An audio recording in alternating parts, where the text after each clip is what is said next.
बहन और बुआ को एक जैसा प्यार और सम्मान क्यों नहीं मिलता है। संजय अपने काम में व्यस्त था जब उसके पिता ने अचानक जोर से आवाज लगाई। संजय वो तेजी से दौड़कर अपने पिताजी के पास पहुंचा। क्या हुआ पापा? पिता की आवाज में हल्की सी गुस्सा था। क्या तुम्हें याद नहीं है कि आज तुम्हारी बहन नंदनी का जन्मदिन है? वो इस बार हमारे साथ ही अपना जन्मदिन मनाने आ रही है। तुम्हें अभी जाकर उसे स्टेशन से लेकर आना है। संजय ने थोड़ा असमंजस से कहा, लेकिन पापा मेरी गाड़ी तो आज सुबह ही मेरे दोस्त अर्जुन लेकर गया है और आपकी गाड़ी भी ड्राइवर लेकर सर्विस सेंटर गया है। पिता ने फिर आदेशात्मक स्वर में कहा, तो कोई बात नहीं, तुम टैक्सी या कोई और साधन लेकर जा सकते हो। घर की बेटी स्टेशन से किसी टैक्सी या ऑटो में आएगी, ये मुझसे देखा नहीं जाएगा। संजय ने जवाब दिया, पापा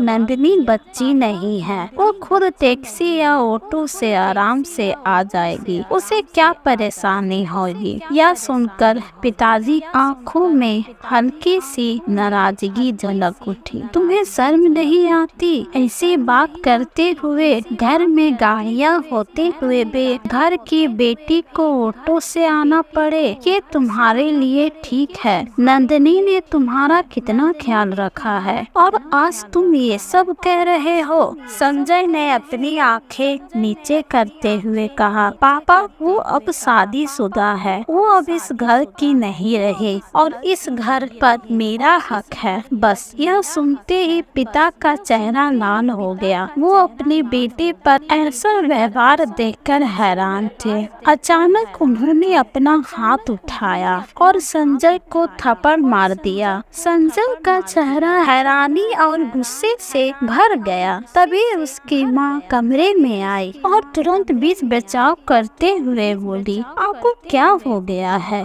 इतने बड़े बेटी पर हाथ उठाते हो? पिता का चेहरा गुस्से और दर्द से भर गया था। उन्होंने कांपती आवाज में कहा, तुमने सुना नहीं इसने क्या कहा? अपनी बहन को पराया कहता है ये। वह बहन जिसने कभी उसे अकेला नहीं छोड़ा, हर बार उसकी मदद की। जब वो छोटी थी तो उसकी हर जरूरत का ख्याल रखती थी। शादी के बाद भी जब उसने विदाई ली तो सबसे ज्यादा इस भाई से गले लगकर रोई थी और आज यही भाई उसे पराया कह रहा है। संजय कुछ नहीं बोला और वह अपनी बहन नंदनी से बेतहा प्यार करता था, लेकिन वह उसकी जिम्मेदारियों के बोझ के तले दबा हुआ था। उसे एहसास हुआ कि उसने अपने पिताजी की बातों से उन्हें दुख पहुंचाया है। उसकी आंखों में पछता के आंसू आ गए। संजय ने पापा के हाथ पकड़ते हुए कहा, पापा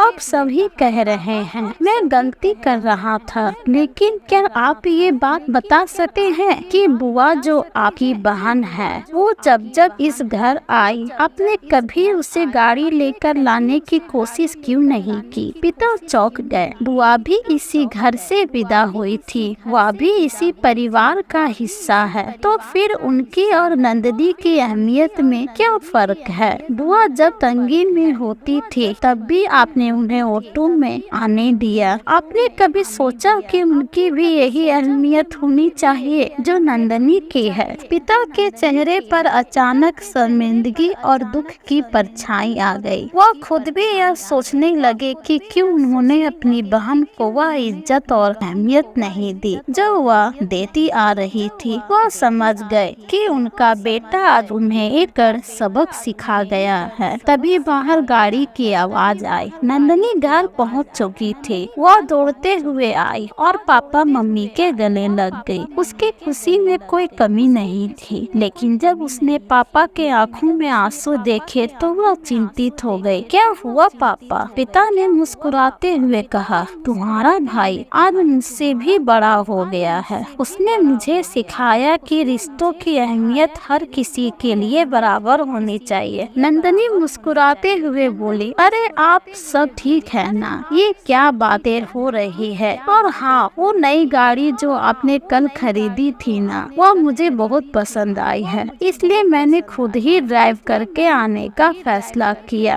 रंग भी मेरे पसंद का है। संजय ने मुस्कुराते हुए कहा, वो गाड़ी तुम्हारी है दीदी, मेरे और पापा की तरफ से तुम्हें जन्मदिन का तोहफा। नंदिनी की आंखें खुशी से चमक उठी। उसने संजय को गले लगाते हुए कहा, तुम सच में बहुत प्यारे हो। तभी बुआ भी अंदर आई। उनके चेहरे पर खुशी और गर्व झलक रहा था। भैया, आपने गाड़ी क्यों भेजी? मुझे इतनी खुशी हुई जैसे पापा आज भी जिंदा हो। पिताजी अब आपने आंसू रोक नहीं पाए। उन्होंने संजय की तरफ देखा और उसे चुप रहने का इशारा किया। बुआ कहती जा रही थी, मैं कितनी भाग्यशाली हूँ कि मुझे आप जैसा भाई मिला। ईश्वर करे हर जन्म में मुझे आप जैसा भाई मिले। इस पूरे दृश्य को देखकर पिताजी और मम्मी की आंखें भर आई। उन्होंने देखा कि संजय ने रिश्तों को समझने और निभाने में आज सबसे बड़ा कदम उठाया है। उन्हें अब इस बात का यकीन हो गया कि उनके बाद भी उनका बेटा रिश्तों की अहमियत को संभाले रखेगा। नंदिनी और बुआ के रूप में ये दो अनमोल रिश्ते जो एक परिवार की बुनियाद है, हमेशा बने रहेंगे। आखिरकार एक बेटी और बहन की अहमियत कभी भी कम नहीं होती, चाहे वो कितनी भी दूर क्यों ना हो। बेटी और बहन के रिश्ते का महत्व अटूट होता है, जो हमें सिखाता है कि परिवार का हर सदस्य, चाहे वह बेटा हो, बेटी हो या बहन, बराबर की इज्जत और प्यार का हकदार होता है।